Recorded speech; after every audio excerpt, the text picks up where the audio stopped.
आमिर साहब, मुज़ाकरात की का जो रूम है उसके बाहर बड़ी एक्सट्रीम पोजीशन है, इमरान खान साहब की हो या फिर हुक्मरान इत्तेहाद की हो, मगर जो मुज़ाकरात करके बाहर निकल रहे हैं वो कह रहे बड़ी पेशरफ्त हुई है, मंगल तक मामला ले गए हैं कि जी आगे जाके बात करेंगे। वाकई कोई पेशरफ्त हो रही है या हल कोई निकलना नहीं है?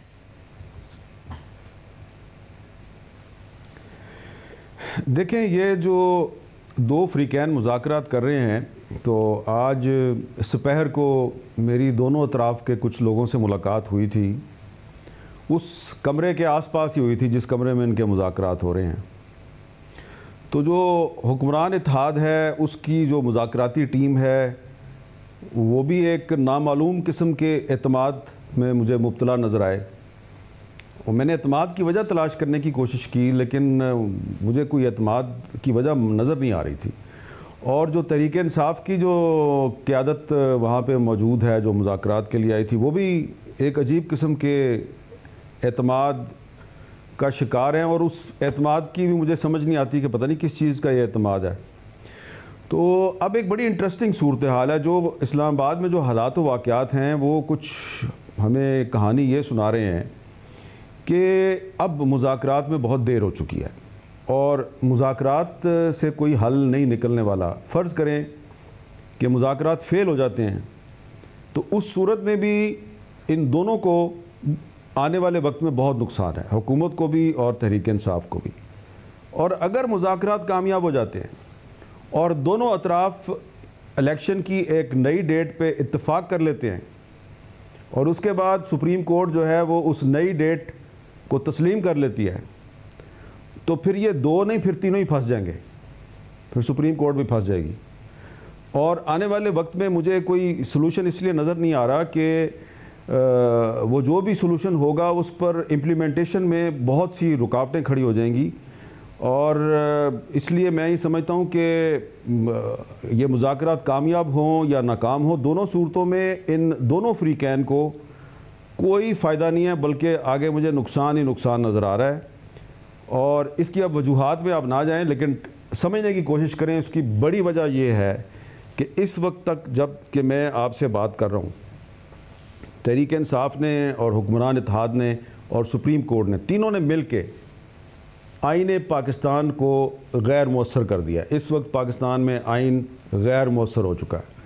तो अब 90 दिन तो वैसे ही गुजर चुके हैं, तो अब वो कौन सी अब पाबंदी रह गई है? तो ख़ुद सुप्रीम कोर्ट ने अपने अमल से साबित कर दिया है कि 90 दिन में इलेक्शन कराना कोई इतना ज़रूरी नहीं था, क्योंकि अब तो वो ख़ुद गुंजाइश देने के लिए तैयार हैं। तो इसलिए अब ये तीनों जो है ना, ये जब किसी एक नतीजे में पहुँचेंगे उसके बाद असल क्राइसिस शुरू होगा।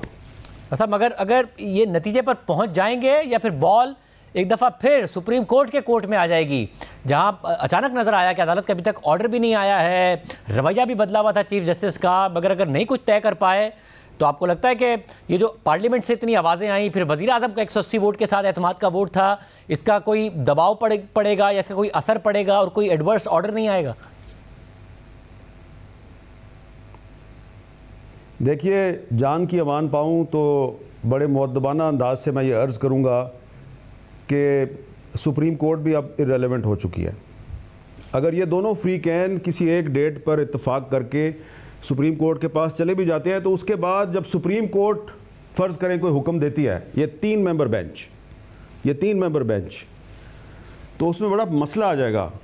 मैं अब उस डिटेल में जाना नहीं चाहता। एक रास्ता है बस कि फुल कोर्ट बनाई जाए, फुल कोर्ट, और फुल कोर्ट इंडोर्स करे इन दोनों फ्रीकैन के मुज़ाकरात के नताइज को। फुल कोर्ट अगर इंडोर्स करेगी तो मसला हल होगा।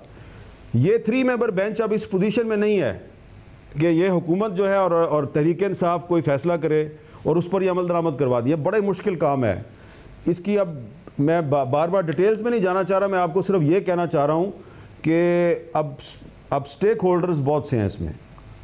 तो हमीद साहब, अब मसला ये कि सुप्रीम कोर्ट और चीफ जस्टिस साहब सियासी जमातों को कहते थे आप मिल बैठकर मसला हल करें, तो सियासी जमातें वापस कहती थी जी आप हमें कह रहे हैं, आप अपने मिल बैठ के तो मसले हल कर लें, 15 जजेस को एक साथ बिठा लें, कोई फुल कोर्ट बना लें। अब सियासी जमातें तो बैठ गई, क्या चीफ जस्टिस भी कुछ कोशिश कर रहे हैं? कुछ अदालत में भी ऐसा माहौल बन रहा है कि जो जजिस के इतने अख्तलाफात पैदा हो गए हैं उसमें मामला ठीक हों और कहीं ना कहीं डिफरेंसेस ख़त्म हों? देखिए, मैं अब आपका सवाल तो बड़ा रेलेवेंट है और बड़ा जायज़ सवाल भी है और मेरे पास इसका जवाब भी है और जवाब के लिए मेरे पास बहुत सी तफसीलात भी हैं, लेकिन मुनासिब नहीं है उन तफसीलात में जाना। बस मैं मुख्तसरन इतना अर्ज़ करूँगा कि कोशिश की चीफ़ जस्टिस साहब ने, बिल्कुल कोशिश की उन्होंने।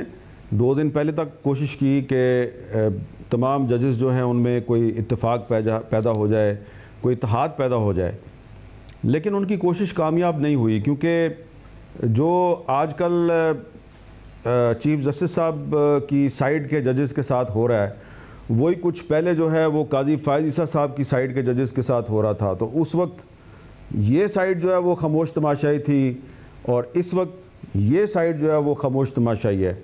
और दूसरी वजह यह है कि कोई तरीक़ाकार भी नहीं है ना। अब चीफ़ जस्टिस साहब जो हैं वो कभी अपना जो बेंच है बनाते हैं, फिर उसको तोड़ देते हैं, फिर बनाते हैं, फिर तोड़ देते हैं, और अगर हेयरिंग होती है तो वही पुराना बेंच हेयरिंग करता है।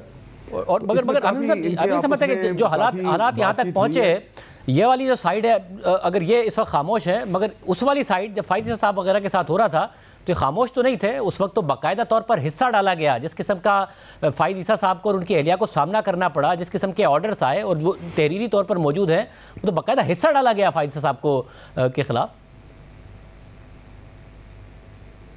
देखें ना, एक वाक़े का तो मैं भी ऐनी शाहिद हूँ कि जब 10 रुकनी बेंच सुप्रीम कोर्ट का काजी फ़ाइज़ ईसा साहब के ख़िलाफ़ रेफरेंस के ख़िलाफ़ जो अपील थी उसकी समाअत कर रहा था, तो एक दिन काजी फ़ाइज़ ईसा साहब ने इस बेंच के सामने ये फ़रियाद की कि मेरा और मेरी फैमिली का फ़ोन टेप होता है और पता लगाया जाए कि ये कौन लोग हैं जो फ़ोन टेप करते हैं। उस बेंच को हेड कर रहे थे जस्टिस उमर अता बंदयाल। किसी एक जज ने काजी फ़ाइज़ ईसा की इस बात पे कोई तवज्जो नहीं दी। उस वक्त ये 10 थे, अब ये 7 या 8 हैं। तो अब इनमें से कुछ जजेस जो हैं उनकी और उनकी फैमिलीज़ के फ़ोन टेप हो रहे हैं, तो दूसरी साइड जो है वो अब खामोश है। तो इसलिए ये एक बहुत ही डीप रोटेड प्रॉब्लम है और इस प्रॉब्लम की वजह यह है कि जो माजी करीब में जो इस्टेब्लिशमेंट की जो लीडरशिप थी उसने सुप्रीम कोर्ट के और हाई कोर्ट के जजेस की अपॉइंटमेंट में बेजा मुदाखलत की। और बदकिस्मती ये थी कि इमरान ख़ान साहब और अब शहबाज शरीफ साहब दोनों जो हैं वो उस मुदाखलत में उनके सहूलतकार थे और किसी ने कोई रेजिस्ट नहीं किया कि भाई आपका क्या काम है कि जजेस की अपॉइंटमेंट में आप इतनी मुदाखलत कर रहे हैं। और अब वो जो जिन लोगों ने ये अपॉइंटमेंट्स करवाई थी अब वो रिटायर हो चुके हैं, वो पीछे से बैठ के कंट्रोल करने की कोशिश कर रहे हैं और उसकी वजह से प्रॉब्लम्स हैं सारे। और इसकी तफसीलात जो हैं वो कुछ मुझे पता है, कुछ और हमें सर ये ज़्यादा बेहतर नहीं होगा कि जो ऑडियो लीक्स हो रही हैं, और ज़ाहिर है बड़ी काबिल मजम्मत है कि फैमिली मेम्बर्स की ऑडियो लीक होना, उनको रिकॉर्ड किया जाना, कि चीफ जस्टिस साहब इनिशिएटिव लें, एक बेंच बनाएं और उस बेंच में जैसे काजी फ़ाइज़ ईसा समेत वो जजेस जिनको जैसे चीफ जस्टिस समझते हैं कि उनके धड़े के नहीं हैं, उनको बिठाएं। हमें पता चल जाएगा कि वो इस बात के हामी हैं या नहीं है। वो तो उनको बेंच का ही कोई हिस्सा नहीं बना रहे हैं, उन्हें इंपॉर्टेंट बेंचेज ही नहीं दे रहे हैं। देखें